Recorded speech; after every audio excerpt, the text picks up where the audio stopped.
Hi friends, దశాబ్దాల క్రితం తప్పిపోయిన ఒక చెల్లి కోసం ఒక అన్న చేస్తున్న పోరాటం ఇది.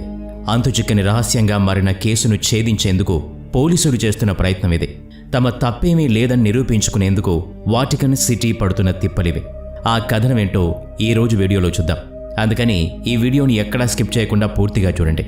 మరింకెందుకు ఆలస్యం, let's start our today's episode. ఒక అమ్మాయి తప్పిపోయాక 38 సంవత్సరాల తర్వాత ఆ అమ్మాయి కుటుంబానికి ఒక కాగితం దొరికింది. అందులో ఒక భయంకరమైన విషయం రాసుంది. ఇమాన్యులా ఆర్నాండి అనే ఈ అమ్మాయి తప్పిపోయిన 38 సంవత్సరాల తర్వాత ఈ సంగతి తెలిసింది. అప్పుడే ఈ విషయం ప్రపంచమంతా దావానంలా వ్యాపించింది. ఈ కేసు పరిష్కారంలో పోలీసులు కూడా ఇబ్బంది పడ్డారు. కానీ వాళ్ళకి కొద్ది రోజుల తర్వాత కేసును ఛేదించడానికి ఒక పరిష్కారం దొరికింది. కానీ వాళ్ళ కుటుంబానికి ఆ భయంకరమైన స్థలం గురించి ఏమాత్రం తెలియదు. అక్కడ ఏం దొరుకుతుందనేది ఎవరికీ తెలియదు. 1983 జూన్ 22న ఇటలీలో నివసించే ఇమాన్యులా సాయంత్రం తన మ్యూజిక్ క్లాస్ కంప్లీట్ చేసుకుని ఇంటికి వెళ్లేందుకు బయలుదేరింది. కానీ తను ఇంటికి చేరలేదు. ఎలాంటి సమాచారం లేకుండా కనిపించకుండా పోయింది. 15 ఏళ్ల అమ్మాయి కనిపించలేదనే వార్త నగరంలో దావానంలా వ్యాపించింది. వెంటనే పోలీసులు రంగంలోకి దిగారు. ఎన్ని ప్రయత్నాలు చేసినా ఆ అమ్మాయి ఆచూకీ మాత్రం తెలియలేదు. కానీ ఇప్పుడు వాళ్లకొక చిట్కా దొరికింది. ఆర్నాండి కుటుంబానికి ఒక రహస్య సందేశం వచ్చింది.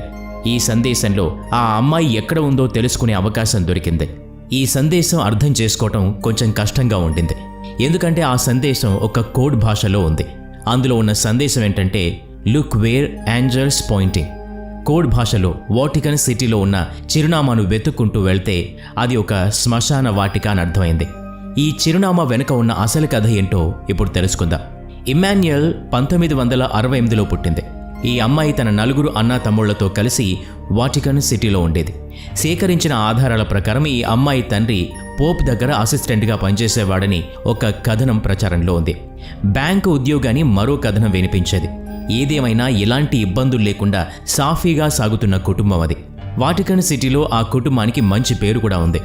ఆ నగరంలోని పెద్ద పెద్ద వాళ్ళందరితో ఈ కుటుంబానికి పరిచయం ఉంది. ఆ సమయంలో పిల్లల చదువుల కోసం వాళ్ళంతా సాయం కూడా చేసేవారు. ఇవన్నీ చూస్తుంటే ఈ కుటుంబం చక్కని రక్షణలో ఉన్నట్టు కనిపిస్తోంది. కానీ వాస్తవం ఏంటంటే ఈ కుటుంబానికి చాలా నష్టం కలిగింది. ఈ అమ్మాయి సోదరుడు చెప్పిన దాన్ని బట్టి ఈ నగరంలో అందరూ ఒక కుటుంబంలో ఉండేవారు. అప్పుడే ఒక వేసవి కాలంలో ఒక దురదృష్టకరమైన సంఘటన జరిగింది. ఈ సంఘటన ఈ కుటుంబాన్ని నిద్రలేని రాత్రులు గడిపేలా చేసింది. 1983 జూన్ 22 కుటుంబంలో అందరికీ సాధారణ రోజులాగే ఆరంభమైంది. ఆ రోజు సాయంత్రం ఇమాన్యులా తన మ్యూజిక్ క్లాసెస్ కోసం వెళ్ళింది. క్లాస్ పూర్తయ్యాక ఇంటికి వెళ్లేందుకు బయలుదేరింది. ఆ తర్వాత ఇక తను కనిపించకుండా పోయింది. ఆ అమ్మాయి కనిపించకుండా పోయిన రోజు వేసవి కాలం కారణంగా స్కూళ్లకు సెలవులు ఇచ్చిన రోజు. అయినా కూడా తను తన మ్యూజిక్ క్లాసెస్ కోసం వెళ్తూ ఉండేది. అక్కడికి వెళ్లేందుకు బస్సులోనే ప్రయాణించేది.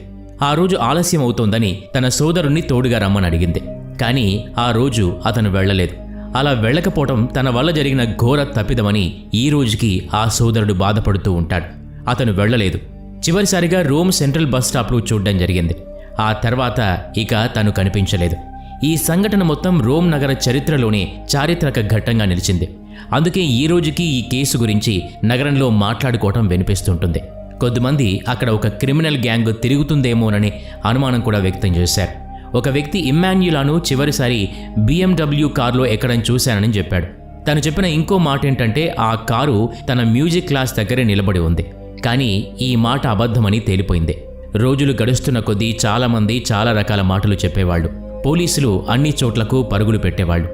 అలాగే మరో ఫోన్ కాల్ పోలీసులకు వచ్చింది. అది ఒక 16 ఏళ్ల అబ్బాయి చేశాడు.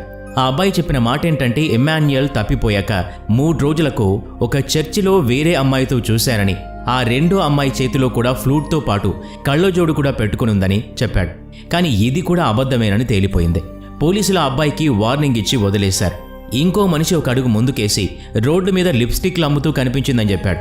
ఇది కూడా అబద్ధమే. ఆ తర్వాత తాను ఆ అమ్మాయిని వెతికి తీసుకొస్తానని ఒక వ్యక్తి ఇమాన్యుయల్ కుటుంబానికి రహస్యంగా కబురు పంపాడు.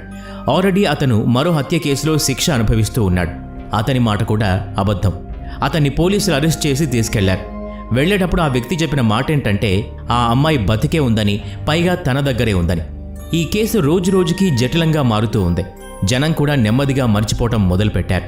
అయినా కూడా ఈ కేసు అప్పుడప్పుడు ప్రజల నోళ్లలో నానుతూనే ఉండేది. 2005లో కూడా ఒక అనూహ్యమైన విషయం బయటకొచ్చింది. ఒక అజ్ఞాత వ్యక్తి తనని తాను ఇటలీ దేశ డిటెక్టివ్గా పరిచయం చేసుకుని ఒక జనరల్ ఆఫ్ రోమ్ ఆదేశాల మేరకే ఇమాన్యుయల్ని కిడ్నాప్ చేశారని చెప్పాడు. దాంతోపాటు పోలీసులకు అందుకు సంబంధించిన సాక్ష్యాలు కూడా ఇచ్చాడు. అది మీకు ఒక శ్మశాన వాటికలో దొరుకుతుందని చెప్పాడు. అసలు విషయం ఏంటంటే ఈ శ్మశాన వాటిక ఇమాన్యుయల్ మ్యూజిక్ స్కూల్కి దగ్గరలో ఉండేది. 2008లో కూడా మరో వ్యక్తి ఇదే విషయం చెప్పేందుకు పోలీసుల ముందుకొచ్చాడు. తాను కూడా ఇమాన్యుయల్ని కిడ్నాప్ చేసిన గ్రూప్ భాగస్వామి.